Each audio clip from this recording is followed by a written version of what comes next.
Assalamualaikum warahmatullahi wabarakatuh. Nama saya Dwi Ayu Fitriyanti, NIM 25.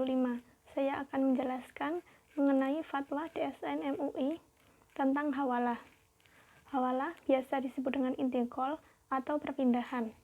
Yang dimaksud dengan hawalah yaitu perpindahan kewajiban membayar hutang dari orang membayar hutang atau muhil kepada orang yang berhutang lainnya yang disebut dengan muhal alaih. Contohnya, saya berhutang kepada Dina senilai 5 juta. Jadi saya sebagai muhilnya. Kemudian Rina datang kepada saya untuk berhutang senilai 5 juta. Apabila saya ditagih hutang sama Dina, saya bisa mengalihkan hutang saya kepada Rina dengan jumlah hutang yang sama, yaitu 5 juta.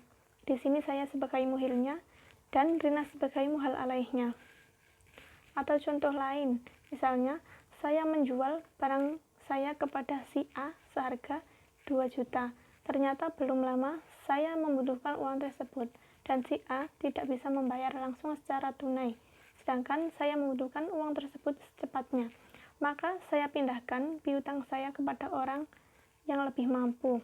Dan hal tersebut dibolehkan dalam Islam karena utang yang dialihkan kepada orang yang lebih mampu dapat mengurangi kesulitan orang yang tidak mampu bayar.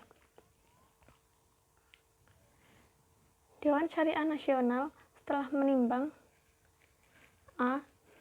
bahwa terkadang seseorang tidak dapat membayar utang-utangnya secara langsung. Karena itu, ia boleh memindahkan penagihannya kepada pihak lain, yang dalam hukum Islam disebut dengan hawalah atau hiwalah, yaitu akad pengalihan utang dari satu pihak yang berhutang kepada pihak lain yang wajib menanggung atau membayarnya. B. Bahwa akad hawalah saat ini bisa dilakukan oleh LKS. C. Bahwa agar cara tersebut dilakukan sesuai dengan ajaran Islam. DSN memandang perlu menetapkan fatwa tentang hawalah untuk dijadikan pedoman oleh LKS. Mengingat satu hadis riwayat Bukhari dari Abu Hurairah, Rasulullah SAW bersabda, "Matlul ghaniyyu dzulmun, fa idza utbi'a ahadukum ala maliya falyattabi'." Yang artinya, menunda-nunda pembayaran utang yang dilakukan oleh orang mampu adalah suatu iman. Maka jika seseorang di antara kamu dialihkan hak pendatangnya atau dihawalahkan kepada pihak yang mampu, maka terimalah. 2. Hadis Nabi riwayat Tirmizi dari Amr bin Auf, "As-sulhu jaizan bainal muslimina illa sulhan harama halalan au ahalla haraman wal muslimuna ala syurutihim illa syaratan harama halalan au ahalla haraman." Yang artinya, perdamaian dapat dilakukan di antara kaum muslimin kecuali perdamaian yang mengharamkan yang halal atau menghalalkan yang haram, dan kaum muslimin terikat dengan syarat-syarat mereka kecuali syarat yang mengharamkan yang halal atau menghalalkan yang haram. Yang ketiga, ijma', yaitu para ulama sepakat atas kebolehan akad hawalah atau hiwalah ini. 4. Kaidah fikih. Al-aslu fil mu'amalati al-ibahatu illa ayyadulla dalilun ala tahrimiha. Yang artinya, pada dasarnya semua bentuk muamalah boleh dilakukan kecuali ada dalil yang mengharamkannya. Ad-dararu yuzalu, yang artinya bahaya atau beban berat harus dihilangkan. Menetapkan fatwa tentang hawalah. Yang pertama, ketentuan umum dalam hawalah.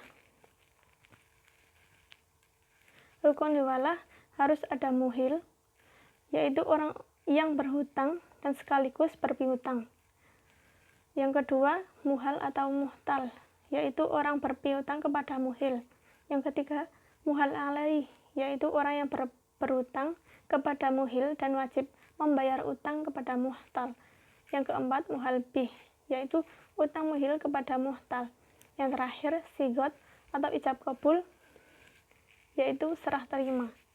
Yang kedua, pernyataan ijab dan kabul harus dinyatakan oleh para pihak untuk menunjukkan kehendak mereka dalam mengadakan kontrak atau akad. Pengalihan hutang harus diketahui semua yang bersangkutan. Misalnya, saya tadi berhutang kepada Dina.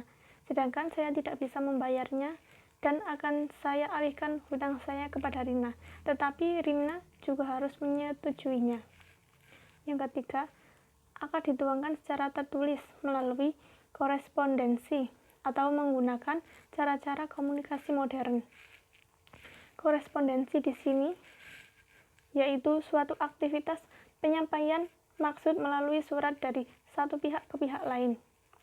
Yang keempat, hawalah dilakukan harus dengan persetujuan muhil, muhtal atau muhal, dan muhal alai. Jadi ijab kabul tidak bisa tiba-tiba diserahkan begitu saja tanpa adanya bentuk serah terima pengalihan hutang.